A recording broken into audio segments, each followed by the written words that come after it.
Uh, well, thanks everybody for joining the HealthTie Open Innovation Call this Thursday. As you can tell, I'm not Jacqueline. My name is Jake, Jake Carpenter, and I help with the board at HealthTie. This call is one of the favorite things we do at HealthTie, and we try to introduce Alaskans to innovative companies in the healthcare space and vice versa. This week we have Nikhil from Vastmindz, and they are an AI startup. And in order to give him the biggest opportunity to tell us about what he does and then leave time for questions at the end, I'm going to just pass it over to Nikhil. If you do have questions, we will have time at the end, and we can always share contact information towards the end of the meeting and make sure that everybody has what they need to reach us and him. So without further ado, thank you, Nikhil, and the floor is yours. Thanks, Jake. Really appreciate it, and I'm so privileged to be talking to you guys from pretty much the other side of the world here. So really appreciate you guys listening to what we're up to. I'm really excited to tell you some of the things that we are working on within the healthcare technology space. We're trying to solve a pretty big problem, actually a problem that's in my opinion, existed for centuries. And everything we try and do here at Vastmindz is making healthcare more accessible. So before I dive in, I'll just give you a quick intro to me. So I myself, after graduating as a mathematician, I went on to the world of investment banking. As I actually did work on Wall Street for a while before I realized it's just not for me. And decided to, I was always involved in quite technical heavy roles. Traditionally, I'm a programmer. So I like programming computers. I know it sounds geeky and boring, but I like it. And now what we are trying to do is teach machines to extract more information about a human body non-invasively than is humanly possible.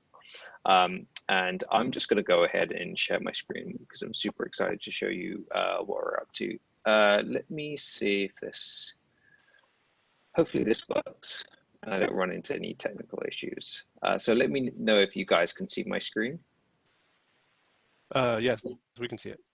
Perfect, perfect. So like I said, everything we do here at Vastmindz is making healthcare more accessible and affordable.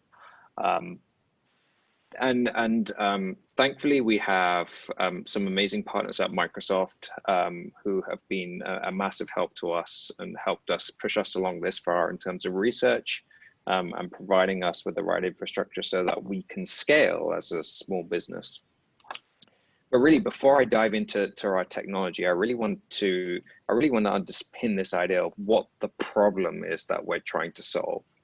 And quite simply, I think that too many people are dying of chronic illnesses. I think that this is a growing pandemic, which doesn't seem to be getting any better. And I know we're currently in the middle of COVID-19 as a pandemic, but too many people, in my opinion, are dying of diseases that can be easily prevented, such as diabetes, cardiovascular disease, obesity. I know that's a growing problem here in the UK and the US, and of course globally.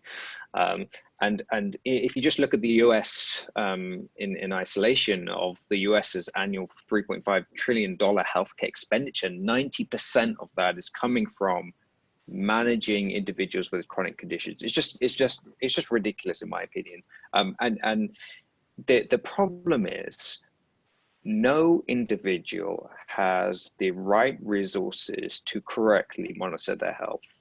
It's not, if I was to ask you what your current blood pressure is right now, it wouldn't be an easy question to ask unless you had the right equipment and the right knowledge as how to extract someone's blood pressure. It's not easily accessible to have that kind of information about yourself. So we're trying to change that. And we're trying to change that in the easiest way possible. And that's by leveraging, quite simply, a smartphone. So what if you could just simply look into your smartphone camera and have a comprehensive set of physiological factors revealed to you within 30 to 60 seconds. And this is really what we're trying to solve. And what we do is we look at the face of a human. It sounds weird when I say human.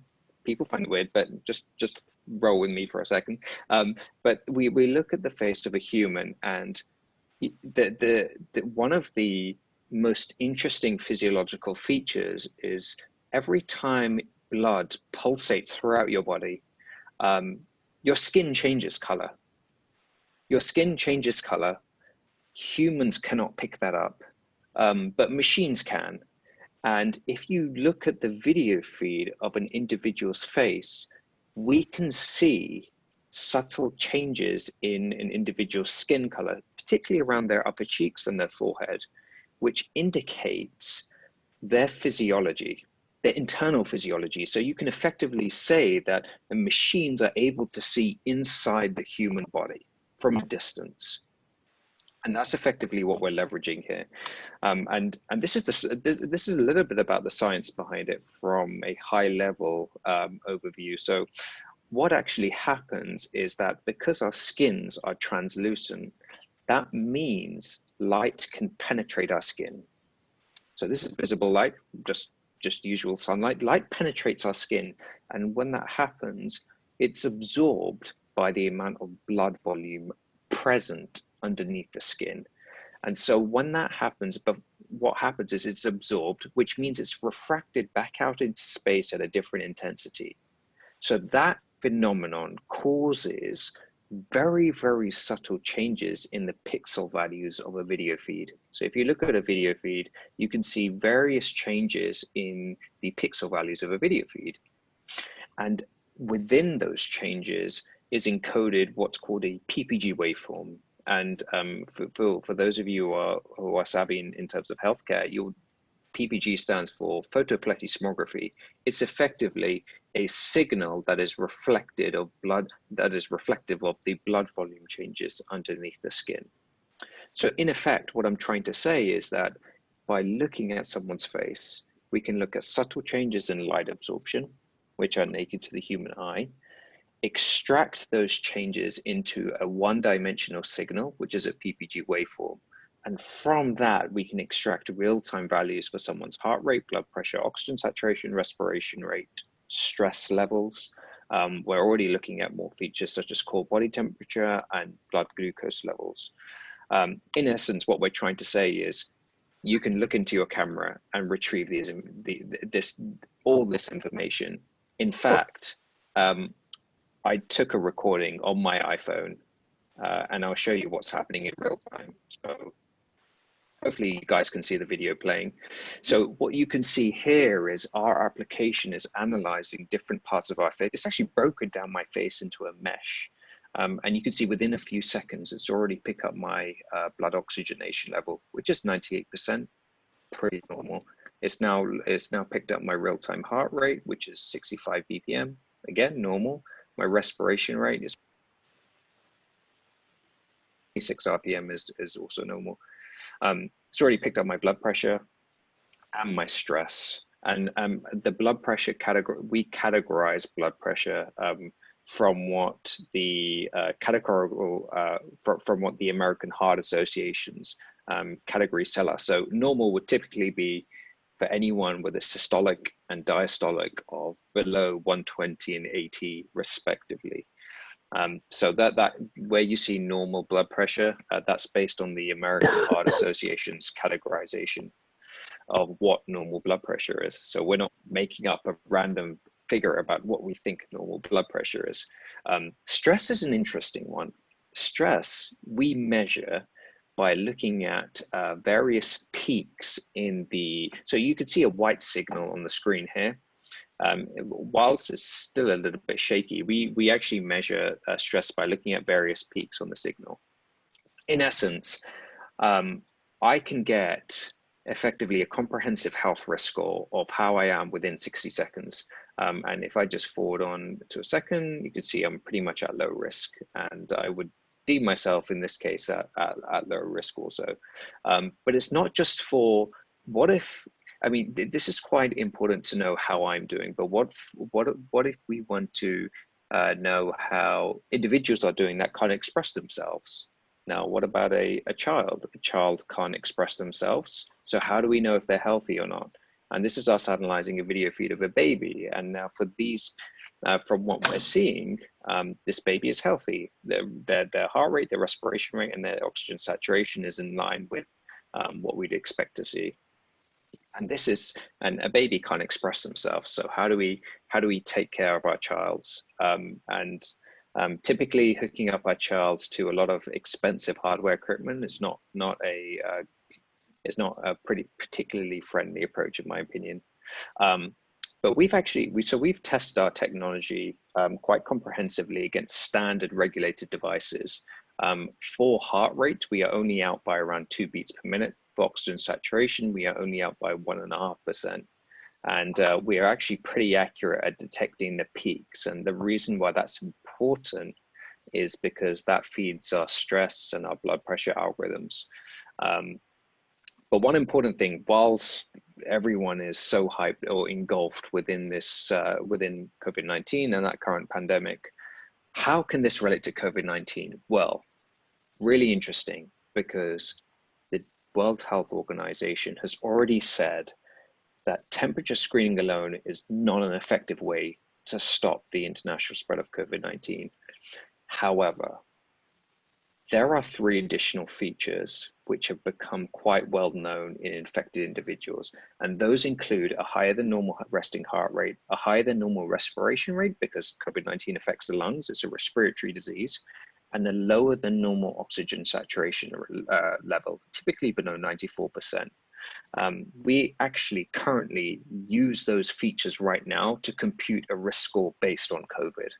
And this is within 60 seconds. Now, we're not saying that we can diagnose COVID, but we can certainly give you an indication of whether you should either take a COVID-19 test based on physiological features that are quite prevalent for an individual who has a viral infection. So definitely not a diagnosis, but a very, very accessible way to know whether someone should definitely take a test. And of course, in this day and in this current period, definitely isolate. So that's a bit about what we're doing with COVID-19 at the moment. In terms of some of I just want to touch on this briefly because I do want to leave time for questions. In terms of some of the markets that we're looking at, we are actually, I never thought this would be a market that we'd be working with, but airlines. We're working with airlines in terms of, and that whole piece is around remotely conducting health checks for passengers remotely before they fly. So at the moment, some airlines have put in quite comprehensive checks at the airport, but the issue with that is passengers are being told they're not fit to fly at the airport. So what we're doing is we're allowing these passengers to conduct this test before they even get to the airport on their smartphone. It's extremely accessible. We're working with a lot of telemedicine companies, life and health insurers. We're working actually recently, we're talking with quite a few energy, oil and gas companies, and that's not particularly around COVID, but particularly around monitoring the stress of the workforce. It's of course a very labor intensive industry.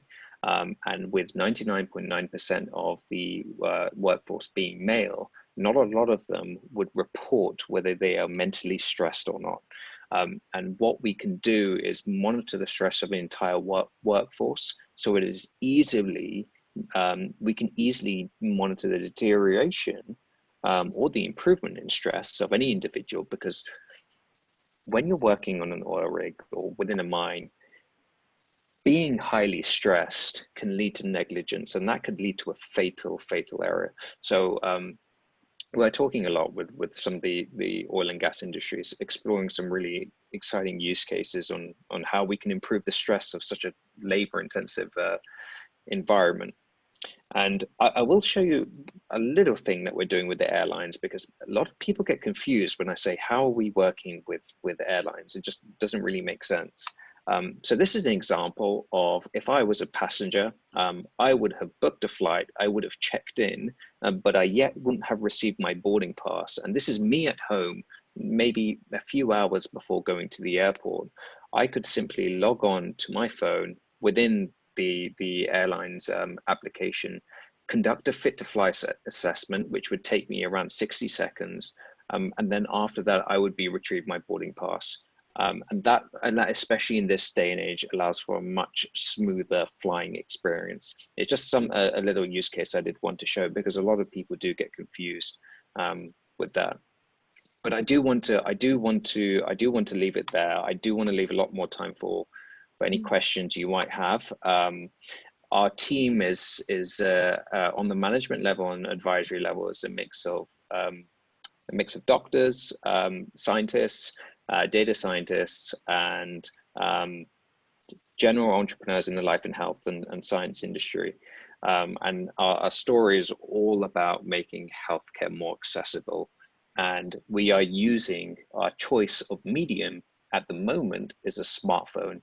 And so we believe that we can empower every individual to maximize their health and wellness through probably a device that everyone already has. And this is our mission, and our vision is the democratization of personalized health and wellness knowledge.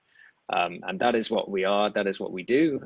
This is our vision, and I hope you enjoyed that. And please, if there's any questions, I'd love to open up the floor to anyone who's curious or has any other questions about what I just talked about. Thank you. That was fascinating. Before I open it up to questions on Zoom, there was a question in chat, Sure. and the question actually is the same question I had. So the question from Rebecca is, how effective is this technology for people with greater amounts of melanin in their skin, which is to say varying skin tones? That's a great question. So if I just go back to this slide. So for darker skinned individuals like myself, we have a higher melanin concentration. Now, what typically happens is when light penetrates the skin and is being refracted back, people with darker skin tones, which have high melanin concentrations, that refracted light is absorbed. So it's in effect harder to extract these signals on people with higher melanin concentration in theory. But the way we extract these signals is by shifting the RGB signal changes into a different domain. So we are not really affected by individuals with higher melanin concentration. In effect, whether you are a darker skinned individual, lighter skinned individual, or you have a higher melanin concentration, we are not really affected by that. In theory, it is slightly more difficult. I mean, actually, when I started out the research in this field, it was harder for the application to pick up my own signals versus someone who was of lighter skinned. But now we've accounted for that. So it's a great question. People with higher melanin concentration, it would not affect our technology, just because we amplify that signal so much that even if someone does have a higher melanin concentration, it's not really much of an issue. Thank you. That's a great answer. Any questions from the floor?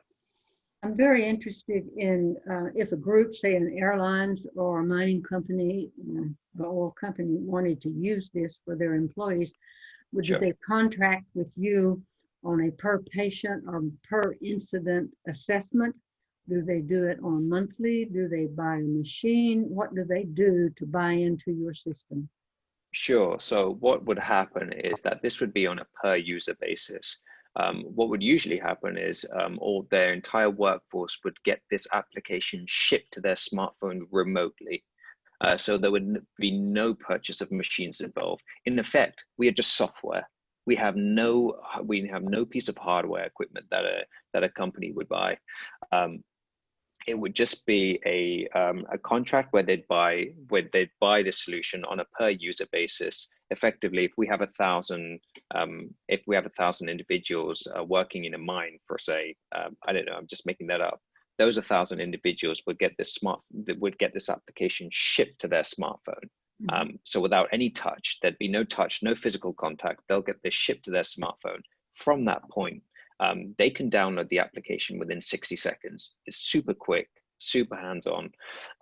And as soon as each individual starts monitoring their health through this application, the company themselves gets a holistic overview of who may be at risk from things such as COVID-19 and who may be at risk from high stress, from a central dashboard that they can monitor throughout time.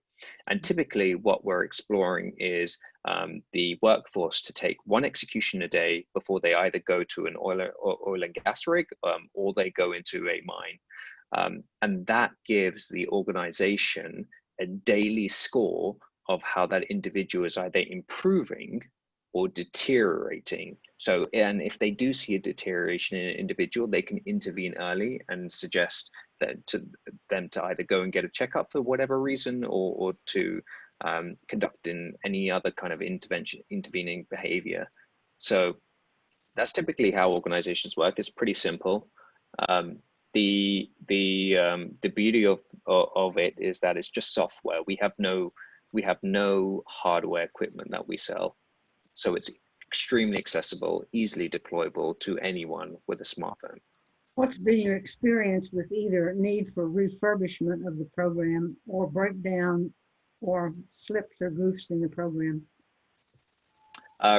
Sorry, what do you mean by that? Refurbishment of a program? It doesn't work. It doesn't work on, somebody wants it to work and it doesn't work that day. You simply can't get the data, and the person looks into his or her smartphone and the data doesn't go through, it doesn't work. Does that? Sure. So that's never happened? That hasn't happened so far. If that does happen, we do recommend all users to have access to the internet. If they, for some reason, don't have access to the internet when they conduct the test, then they'll simply get another chance to take this execution throughout the day. It's not limited on, we are actually exploring unlimited executions per day for every single user. Because of our partnership with Microsoft, we have access to some high compute engines in the cloud, which means that we're not really limiting, especially when conducting pilots, we don't really want to be able to limit a user to one execution a day. I don't think that's really fair. I think the more executions they even take in a day would be better for themselves. They'll have more information about themselves throughout the day, and the organization would also have more information. So if someone was in a place where it didn't work, it's not like that's their only chance to get that, to extract that data. They have chances throughout the day at any point. So we don't really tend to limit executions per day per user, if that answers your question. Yes, thank you. No problem. Actually, just a quick question here, Nikhil, and follow up. Sure. Does it depend on cloud, or does it work fully on premise on the device? So both. So we both. have, okay. Yeah. So we have an on-device solution and an on-cloud solution. The reason why we offer both is because with some of the pilots we are conducting, if these are big companies which already have third-party applications that are running on device within their application, they already take up quite a lot of computational power. So I'd say there's not really much room for us to stick a whole SDK for it to run on device. So we offered like some kind of distribute between running on device and in the cloud. And that's really a flexible, and really when running this in the cloud, there's, and if a company wanted to integrate our features within their application without the necessary burdens of the computational power that we demand, this can be a fully on cloud solution. Therefore, the computation is done in the cloud, not on device, and there's no real burden on the device itself. So it's flexible. Cool. Yeah, I'll read the question that I wrote there just to include on my side. Are you commercially available where? So where are you approved? Yeah. Oh, approved, regulatory approved. Yeah, did this have to go through like software as a medical device or mobile? It depends. It depends for the type of organization. So if we're selling into public customers, yes, absolutely, we have to go through regulatory approval. Actually, we're already conducting that journey anyway. For other companies such as the aviation industry, life and health insurers, we don't need regulatory approval because we're purely an assistive device. We are not making a diagnosis. Correct. Eventually, we do want to be on that path. We do want to be so confident that we can make a diagnosis remotely, and we're already planning for that journey ahead. But at the moment, what would usually happen is we've conducted enough tests to prove to the organization that they can be confident in our solution. It's just for healthcare buyers specifically, we would need regulatory approval, and we would be. It depends on the claims. Of course, yeah, it depends on the claims. And so we will be going for a CE marking and FDA approval in the next 8 months. Good. Wow, thank you. And so in keeping, I know everybody probably has a list of questions. I know I do, but we are limited to our half-hour slot. So I want to make sure, I think we have time for one more question before we close it out. And after that question, we will close it out. So thank everybody for coming. Thank you for the presentation. It's been fascinating. Before we go to the floor for a question, could you put up your contact information again in case people absolutely would like to reach out? And then, and if somebody who's on the call would like to reach out to Vastmindz, and you for some reason lose the information, you can always contact us at HealthTie, and we will hook you up. So with that, do we have any more questions from the floor?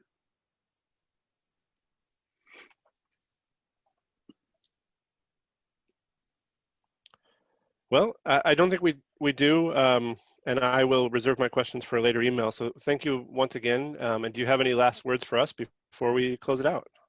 No, just that I really appreciate you guys listening to me and hearing about some of the things that we're up to. It's really a privilege for us, and hopefully if there's any way that we can make healthcare more accessible in Alaska, we'd love to help the community. And you can also find me, just in addition to the contact information here, you can also find me on LinkedIn. If anyone does want to have a follow-up chat with me, you can easily ping me on LinkedIn, and we can just schedule a call and talk about anything exploratory or anything you like, really. If you're curious, I'd just love to talk to you. So just feel free to just reach out. Please do not hesitate. Thanks, Nikhil. Wow. Thank you, everybody. Thanks, Nikhil. Thanks, guys. Take care. Thank you. Thank you. See you. Bye-bye. Bye.